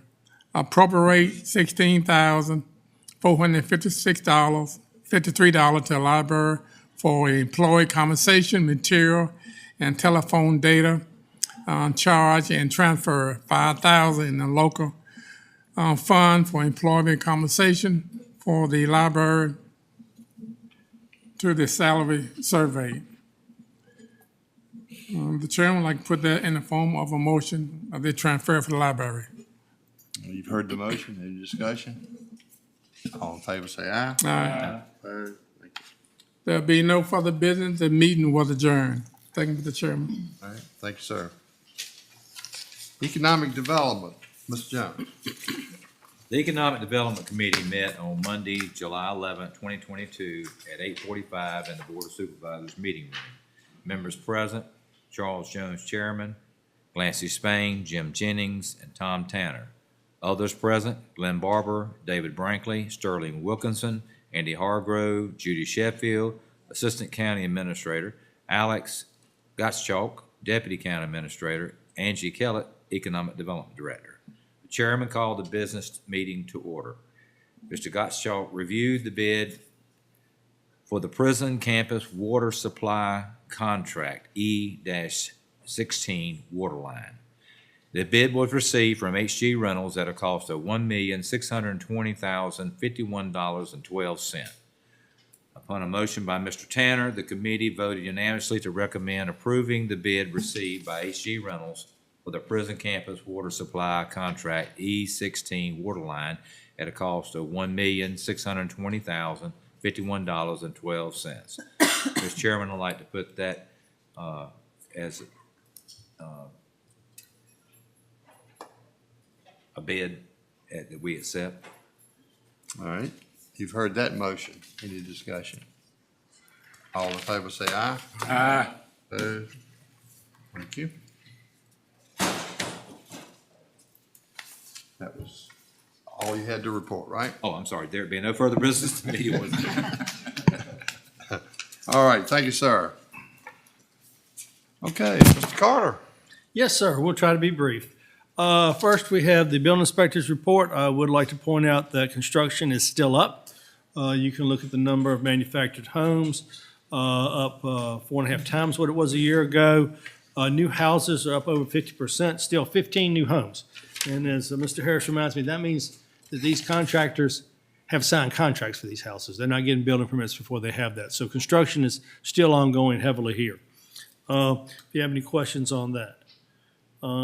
Next, we have the zoning administrator's report. Again, ENS plans are the largest increase, but we have a lot more zoning permits, which again goes to show again, construction is moving forward. Next, you have the animal warden's report. If you have any questions on that. We are very lucky to be able to work with a couple of SPCAs, the Sweet Virginia and the SPCA, to transfer out most of our animals. Questions on that? Next, you got the sheriff's report. Again, any questions regarding his? You also have both the summonses and traffic. And then you have the business checked. Over the last month, in June, they had over 2,700. And calls for service of different types. Okay. Next, you've got the VDOT report. Well, you should, but right there where it's at is actually A duplicate. another animal control. So I'm gonna let Kevin come and give their report. Good morning. We had a lot of building permits. Just to go over a few things, y'all got our summary reports, but we'll let you know that the contract mowers are complete in Burnt Store and Chase City area. They're still mowing in Clarksville area. Our Clarksville crews have been working cleaning up banks and slopes in preparation of Lake Fest that's coming up. The litter has been picked up on Route 58 and various secondary roads in the county. The rural rustic stuff, Reese's Dead End has started. We'll start on Sweetwater as soon as we get Reese's done. And Stanton River Road will start very soon, getting that one done. Essanon is back open from the bridge repairs. Route 642 Rocky Branch Road, the bridge going over 85. This week the road will be closed down between 8:30 to 4 during the day to do some bridge deck joint repairs. All that work should be done by Friday. And of course, we've got the paving going on Old Cox Road. That's all I've got, unless y'all have got any questions or concerns. Any questions? Thank you, sir. All right. All right, Thank thank you. A side note, I was sad to learn that Dale Goodman, our past resident engineer yes. here, passed last week. His funeral will be this coming Saturday, if I'm not mistaken, at 2:00. Many of you all worked with Dale. He was a resident engineer for the 25 years, almost between 25 and 30 here. So it's with a sad heart that we have to let y'all know that. Next, you have the report from Southside Behavioral Health, their monthly report. Any questions on that? Last month, you all on the Finneywood Solar requested. Oh, well, I'm gonna put him at the end. Okay. Finneywood Solar was approved by the Planning Commission 9-1. You all wanted more information on that as part of your review of the Planning Commission's 2232 review. That was sent to you by Robert. You all need to decide whether y'all want to go to public hearing and review that matter, or whether you're going to accept the Planning Commission's approval of that application. Y'all have had the submitted information submitted to you, which was your request. All right, so we're going to need a motion then to approve the 2232 or go to public hearing. Is that? Yes, sir. Pretty much, yes, sir. That's correct. All right, board? What's your desire?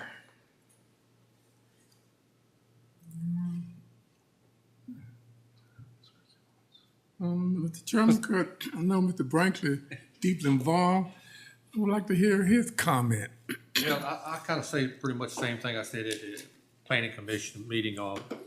I prefer not to make a motion on this, and mostly concerned for the citizens around that, but in fairness to both parties here, the Finneywood project and then the Seven Bridges project, both of them have complied. We changed the rules a little bit.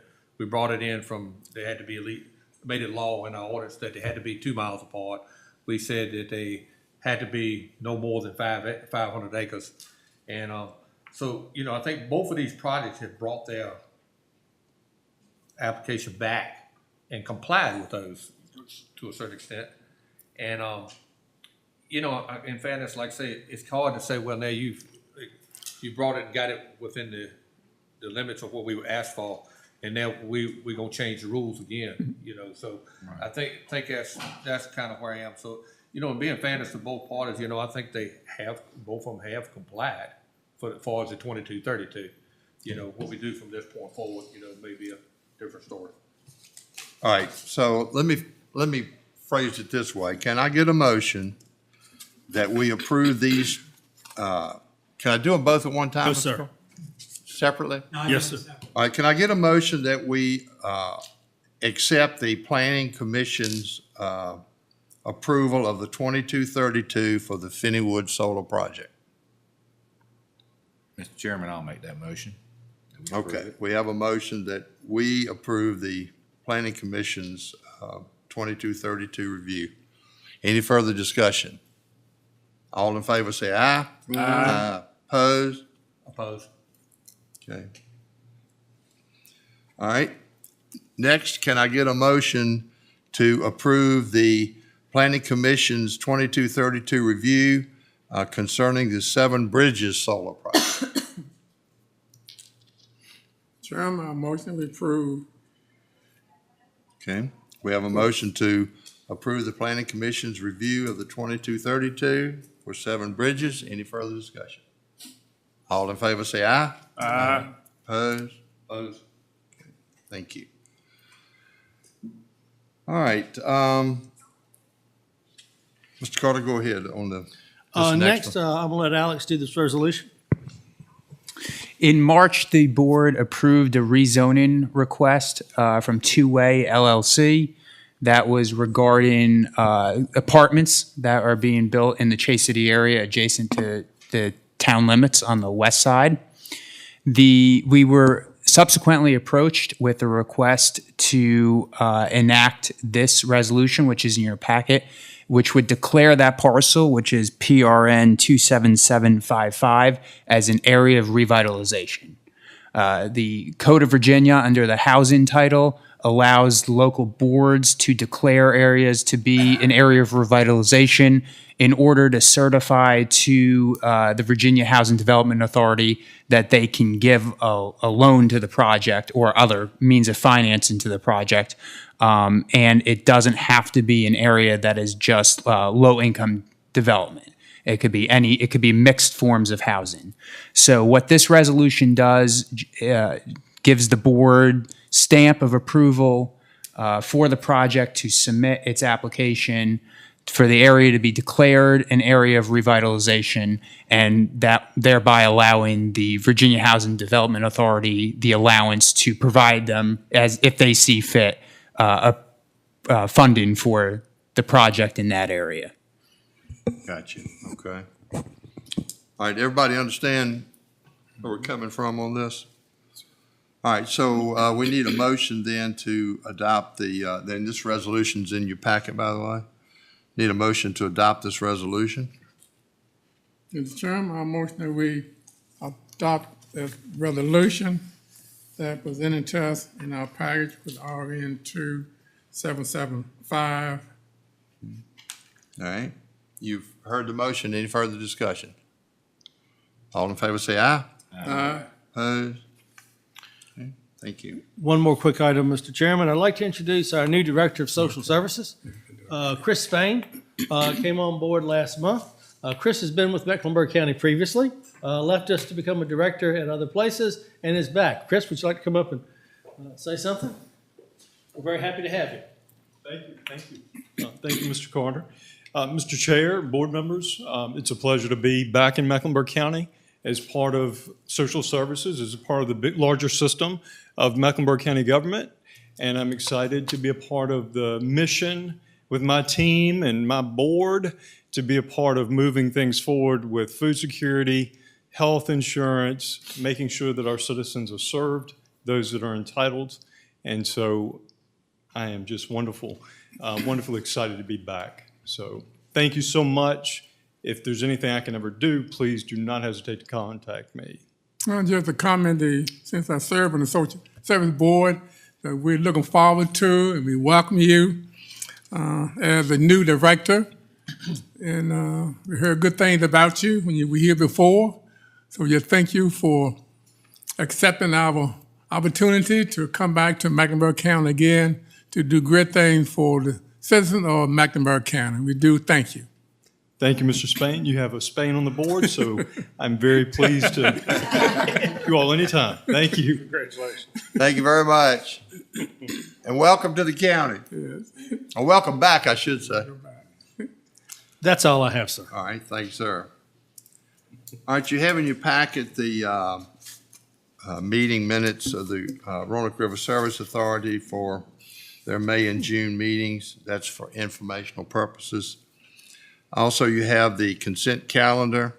If there are no questions or adjustments concerning that, we need a motion to adopt it as presented. Turn my motion to adopt the consent calendar as presented. Motion to adopt consent calendar. All in favor, say aye. Aye. Opposed? Thank you. Okay, that brings us to board member matters, and we will have closed session after that, but we will take a short recess prior to going into closed session. But for the time being, we have board member matters. So, Mr. Brinkley, you want to start us? We had a lot of dog issues today, didn't we? Get them off.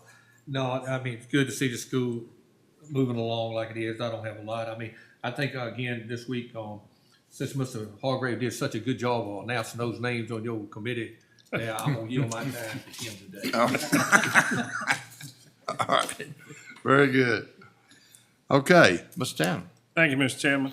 I do want to say that the new school looks amazing. I'm looking forward to being able to go through it and see what kind of facilities we're going to have for the students and the citizens of the county. I think it's going to be a huge asset.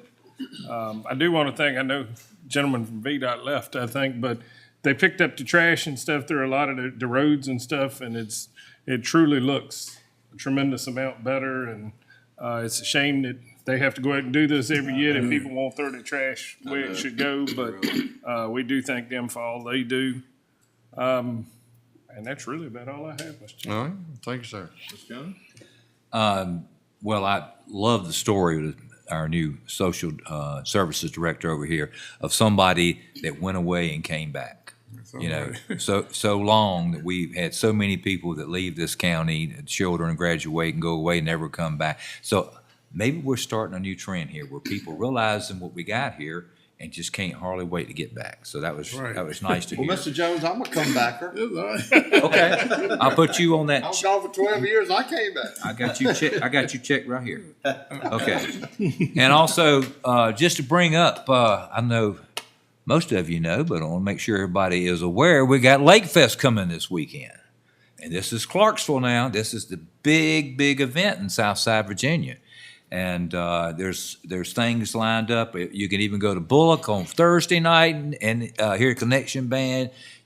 Friday you can be downtown for open ceremonies and band playing then too. And then Saturday the band's playing and all the functions going on, rides for the little small kids, and even on Sunday afternoon over here at the 7-Eleven, they're having a band playing from 1 to 4. I don't know where everybody's supposed to park or whatever. But anyway, I'm sure it'll be organized. Anyway, I just want to invite everybody out to our great town, the only town on a lake in the whole state of Virginia. And appreciate it if y'all come and in your pocketbooks. Bring some money. That's all. Thank you, sir. Yes, sir. Thank you, Mr. Chairman. First off, just, glad, obviously, the school's on schedule. That was a huge undertaking. Kudos to Mr. Nichols and the staff and Skanska. They've done an incredible job. I think that was a very smart move for the county as far as hiring them and a management firm like that. Not many people can take on a project like that. So we're thankful for that. Also thankful for the staff and for Davenport, for these financing of this new elementary school. I mean, who can say in 6 months or 2 months what these interest rates can do? Nobody. And we're talking hundreds of thousands, if not more, millions of dollars. So good job to Alex and Wayne for being on top of that, as well as Davenport. We're thankful for that. And the Ag Development Committee, I should say, it's good to see the revamping of that, getting it back like it should be. COVID hit that as well as everything else in this world, but we're glad to see it going back the right way. And hopefully we'll have new energy with it to keep it going. Like it's always been run well, but some different people involved with it. We just, we still, agriculture is still one of the most important industries in our area, and we should treat it as such. Yep. So that's all I have. Okay. Mr. Hargrove, you have extra time. Oh, thank you, sir. I appreciate that. I do want to, Mr. Frank, to let you know, I want to thank Mr. Wilkerson for pronouncing these words in my ears as I was going along. I thank him very much. And also, I'm kind of disappointed. You welcome Mr. Barber back. You welcome the new director back. Nobody welcomed me back. Every time I have a meeting, I had to go through Vance County and Graham County. Well, that's true. Nobody welcomes me back. Yeah, you come back often. Welcome back. Well, thank you, sir. I am thoroughly ecstatic about the school being open on time, and also the importance of agriculture to be brought back to our attention as well, and to be reestablished. I am ecstatic about that, and also about the dumpsters that we're replacing with convenience centers in the future, and as of right now, that will make our county clean instead of seeing paper all over the road and so forth.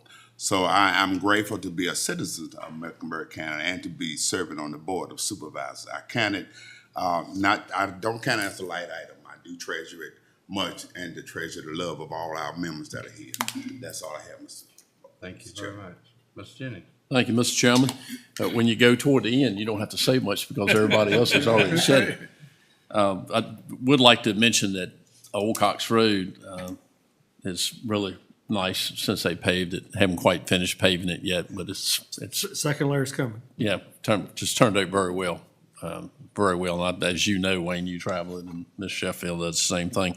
I did want to bring up, Taylor Clark had given me this, but the annual field day, Ag Field Day at the Southern Piedmont Research Station is Thursday, July the 28th at 5 p.m. They've got a barbecue done involved somewhere in that process, and it lasts till about 8 o'clock that night. But if you've never been to that research station, I would highly recommend that you go, because they do absolutely incredible work for the ag community at that station over there, and it's quite a place to see over in Blackstone. So that's all I have, Mr. Chairman. Thank you. Thank you. Mr. Spain. It's good to see so many citizens out this morning to participate. Mr. Jones summed my comment up. Good to see people leave and come back. Glad to see Mr. Spain left. He back to do great things. That's all. Mr. Chairman? All right, thank you.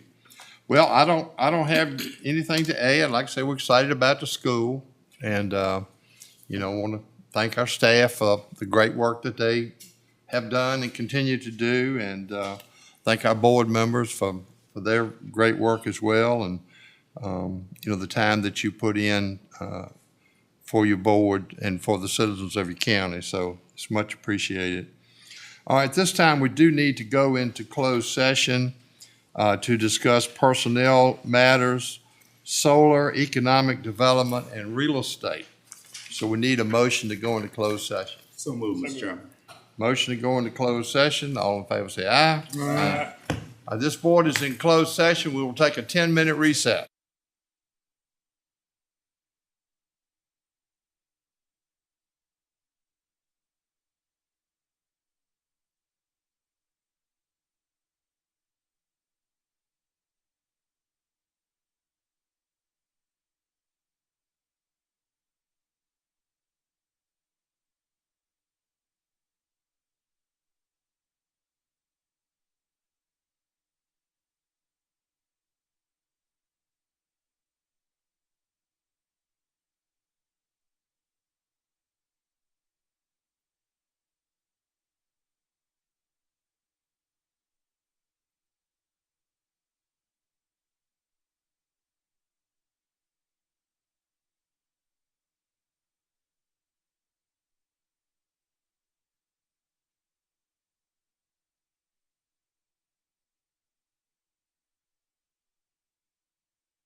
We are now back in open session. Need a motion to certify the closed session. I certify. Motion to certify. All in favor say aye. Aye. All right, so we need to take some action on personnel, Mr. Spain. Chairman, as we discussed, motion that we accept Laura Well and Jessica Chilwell as the new 911 dispatcher, starting salary 34,800 something for salary. Yeah, 38,646. 3640. That's in my motion for those two. Okay, now you've heard a motion. Any discussion? All in favor say aye. Aye. Opposed? Thank you.